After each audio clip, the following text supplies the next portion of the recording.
Good afternoon and welcome to the Bobby Moore Stand. My name's Gary and this is the Wednesday early evening transfer update here on the Bobby Moore Stand. So I've been for a run.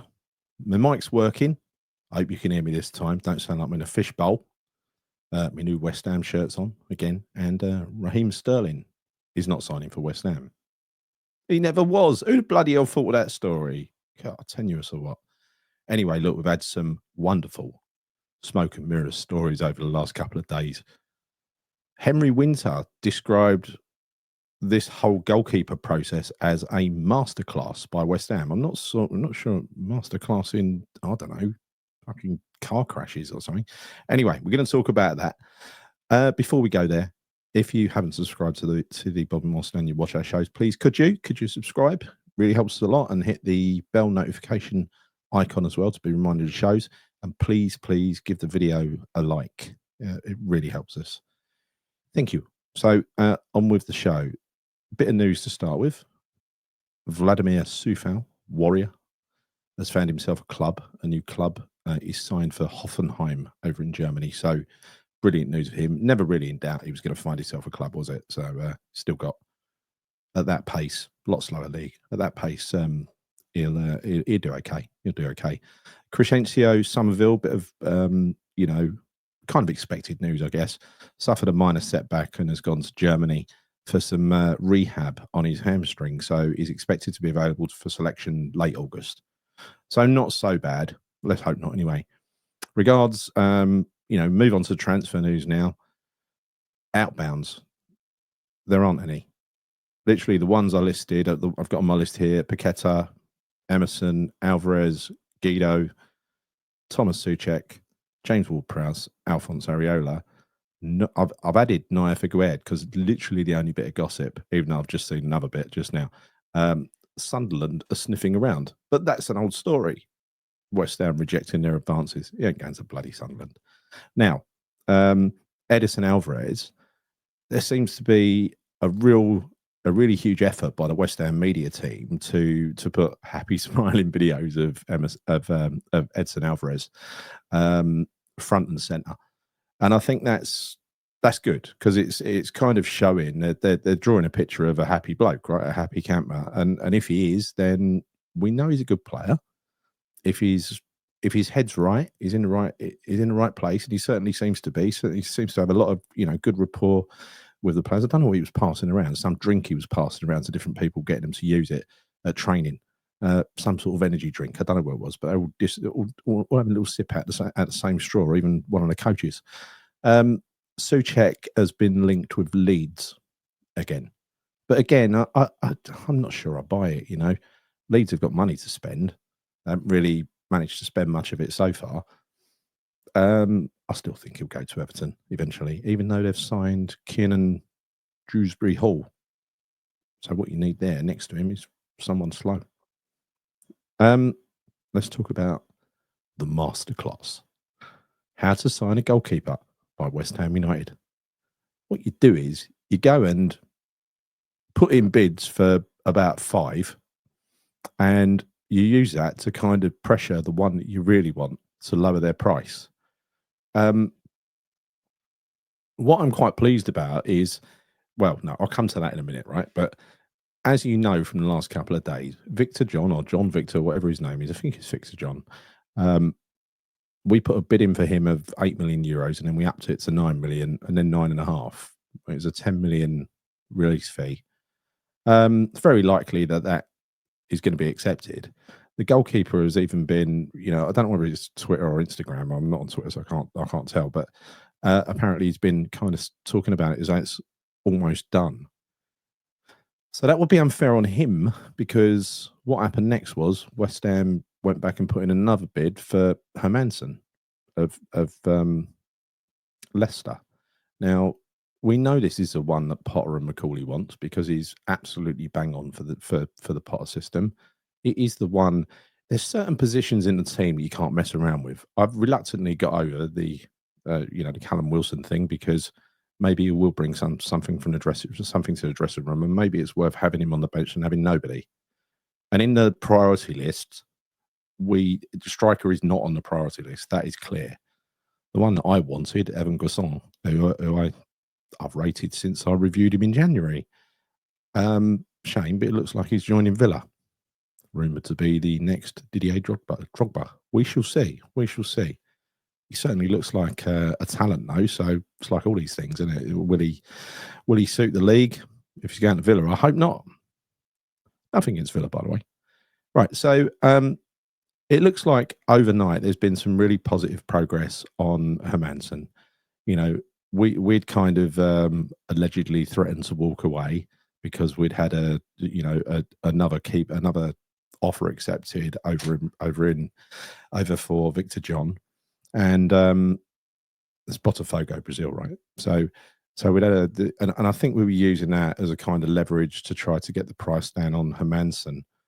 It's not ideal if you actually agree in personal terms, going as far as agree in personal terms with a player. You're kind of getting their hopes up a little bit, aren't you? It's a little bit unfair. However, I mean, if that's the way to get the right player for the right price, I'll go with it. That's fine. However, it actually says that, and this makes more sense to me. Somebody's actually reported something that we assumed. I think this is Martin, and maybe me. I can't remember. Might have been. I'll give Martin the credit, right? Is that Hermansen was being bought in to be the number one, and Victor John was being bought in to compete with Areola for number two, aka push Areola out. That makes more sense given the price, and it also there's another one that feeds into this as well. There's a potential €5 million bid for Werder Bremen's 30-year-old keeper Michael Zetterer. So no, me neither. But anyway, he's a keeper. Obviously, I've seen a picture. He's got gloves and everything. So West Ham are looking to secure Hermansen's services for about 15 million. So that's less than what Leicester wanted 12 months ago. I think they're looking for about 20 now. His market rate is about 13 to 15. So I can see why we're doing it and not being, to a point. But sometimes I think when you want a player, when you really want a player and he's perfect for your side, you would kind of go that little bit further, wouldn't you? By the way, I don't know if something's happened here. This just occurred to me because I was looking at the names. You got Victor John. Victor John. Then you've got, the other day I mentioned Victor Johansson, Stoke Sweden number one, that we're also in for. Wonder if anyone mixed up those names. Victor John, Victor Johansson, John Victor. I wonder. I bet they did. So I wonder if we were ever in for Victor Johansson at all. Who knows? But anyway, John Victor, as it's here, very, very similar name. Very similar name. Uncanny. That would make much more sense to bring him in to bring in two keepers that can play that role, because literally Areola, we're going to play this system with the sweeper keeper in all competitions. So it kind of makes no sense to have a cup keeper who's only going to be able to play in a different system, right? And I don't know what the intent is for that, whether it's to force Areola out because he's clearly not going to get any game time, whether it bother him or not, I don't know. Don't know the guy. But yeah, either way, for God's sake, let's get this done. Call it a masterclass if you like. I'm not going to. I can't see what it is. Where's the masterclass come into it? I don't know. Sometimes they're a bit over complimentary, aren't they? But anyway, fact is, we know that Carl McCauley and Graham Potter are pushing hard for Hermansen. When it comes to key positions in that team, you've got to do the right thing and get the player they want and they can use. Otherwise, you're not giving them a fair chance. And that brings me on to, moving on from keepers, brings me on to the attacking midfield. And apparently, we're looking to get the keeper done first before we do the deal for a midfielder. And that is why what I mentioned a few days ago about potentially doing a double deal with Hermansen and El Khanous. Apparently, West Ham are looking to do two separate deals. And they are interested in El Khanous. So that's good. He's a good player. He could do the job very, very well. Youngster, but lots and lots of talent. Did well last year. Other than that, I think there is a lot of there's a bit more gossip around Jacob Ramsey this morning. I think you would have heard this elsewhere. He's a quite a good fit for a pot system, to be honest. Dynamic ball carrier, late box bursts. Funny way of saying it. And he needs tactical polish. But again, that's the kind of raw materials that you'd probably be quite happy to work with, Potter. But he's age 24, so he's not really young. He got quite a few caps at England under 21 as well. So look, he's a 45 caps, something like that. So no, that's the combined one. What rubbish stat. Fancy combining England under 21 and Aston Villa stats. God, things I refer to. Right. So El Kanous looks all right. It looks positive. Leicester need to sell, like they need to sell Hermansen. Maybe if we got both of them, it would help sweeten the pill of letting Hermansen go for a lower, less than they expect. But no one's going to pay the 20 million. No one's going to pay 20. I don't see anybody competing with us for this keeper, because he's a very specific use case, right? He's for that pot system. I think Man United were interested at one point. They're not interested anymore.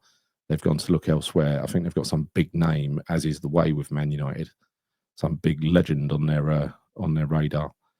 They were also linked with Victor John, funny enough, Victor John.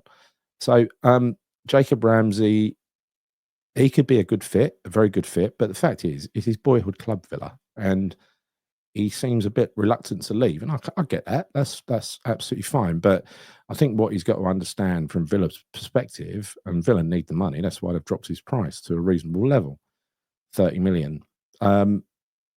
He's got to understand if he's going to get game time there, because boyhood club or not, if you're not going to get game time and you're 24 years old, it's probably best that you move. He don't even have to change colours. It's still claret and blue. He can pretend, it's fine. I'm all right with that. The other links that we've seen recently, Georgi Sudakov, heard nothing about that. Fernandez backup. I've heard nothing about Fernandez either. Heard nothing about Basuma. Nothing on Harvey Elliott, Matheus Fernandez, Romano Schmidt, the Alpine Messi. Nothing on any of those. We did get a story yesterday around the wonderfully named Ezequiel Palacios, Argentinian defensive midfielder. So, but like I said, the first priority is to sort the keeper out. I don't think we're going to see any real movement on midfielders until the keeper is sorted out. That's fine. The keeper is vitally important, that's for sure. No striker news. But we expected that, didn't we? To be honest, it's at the back of my mind now. I think we're fine. For the first half of the season, we're fine. See how it goes. If we do have a successful first half of the season and keep the injuries down, and Fulkrug and Bowen and even Wilson coming on from the bench, and even Marshall, if they're getting their fair share of goals and it looks okay and it works with the system, I think we could say at half time in the season that it's fine and we don't need another striker. However, if we suddenly see a bunch of injuries and you find Marshall starting with Bowen every week, I don't think that'd be ideal, to be honest. Never know, it might be.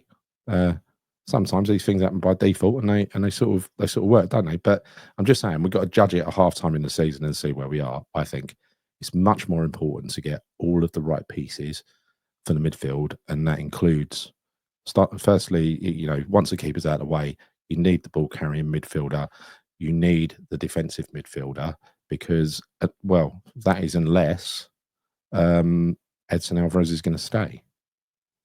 Because then what do you do? If you bought in a Basuma, do you drop Alvarez?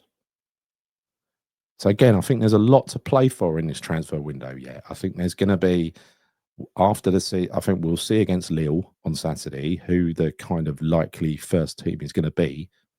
That will include James Ward-Prowse at the moment, right? So don't lose your shit over that, because he's kind of a placeholder for whoever comes in to replace him. As soon as we get that ball carrying midfielder, he comes out of the team. So I just hope we do that. I hope we do the keeper this week. We do the attacking midfielder as early as possible. Hopefully this week, maybe early next week. And that will give us some semblance of a chance to have somewhere near a first 11, an effective first 11, by the time it all kicks off away to Sunderland on Saturday week. A game I hope to go to. I've entered the ballot. Who knows? I never win ballots, never win raffles, is what it is. But anyway, look, that is the show for this Wednesday. So we're still waiting for bloody signings. Get a move on, West Ham. Pull your finger out. If you watch our shows, please could you subscribe to the channel? Hit the bell notification icon, the Bobby Moore Stand on YouTube. Leave us a comment. Leave us a comment on the video. We respond to most of them when we get the time. Yeah. What we tend to do is respond to, them for about a day, and then people comment bloody days later. I don't never go back to them once I've released a new show. I'm sure everyone's the same. I want to be back tomorrow with some news, but we shall see on that. For that to happen, there needs to be some news. Also, one final thing. If you get a chance, go across to Talk Hammers, Martin's channel. Subscribe to that channel. He's also on TikTok. He's giving you daily transfer updates over there as well. And we'll be doing a show on Sunday this week. I think Chris is still away, sunning himself in Japan in the worst humidity anyone's ever experienced, I think. But yeah, other than that, it gives him a reason to moan. When he comes back, he'll be moaning about how cold it is, right? So that's for you, Chris. So yeah, we're done. Until next time, see you soon. Come on, your hands.